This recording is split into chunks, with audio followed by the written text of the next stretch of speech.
Кел, бері қарай кел. Кел.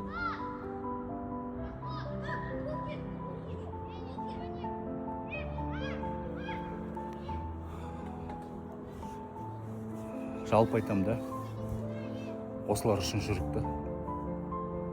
Осылар үшін төбелесіп, осылар үшін ақша жасап, ертең бизнеске кетсек, любой тиын қалай көреміз, семьяма барамыз да. Бүкіл ата-ана бала шағасы бар, олар түсінеді да. Не үшін рисковать етіп жүріп,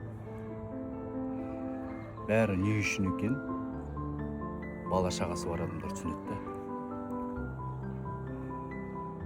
Бір жағынан история, бала шаға өскесін көреді да.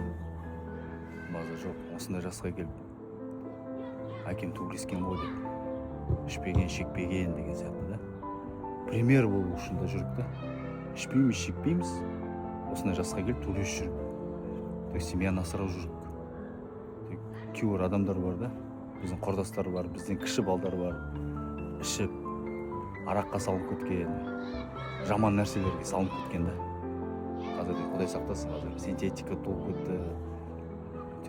Алла тағала әйтеуір кішкене дәрежемізді көтеріп қойып, ондай жолға түскен жоқпыз да әйтеуір.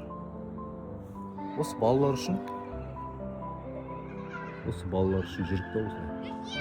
Осылар аяққа тұрсын, оқуға түседі, адам болсын деген сияқты. Ішіп шегіп жүрсек, айтады ғой, әке, сен қандай пример бересің? Сен ішіп жүрсің, сеуіп жүрсің. Мен де ішем, мен де шегем деп, болады, сол дұрыс деп ойлайды да. Так что солай достар, ішпендер, шекпендер, балаларын көзінше ішіп, ата-ана әйелдермен бір-бірімен ұрысып, ондай баланың алдында көрсету болмайды да.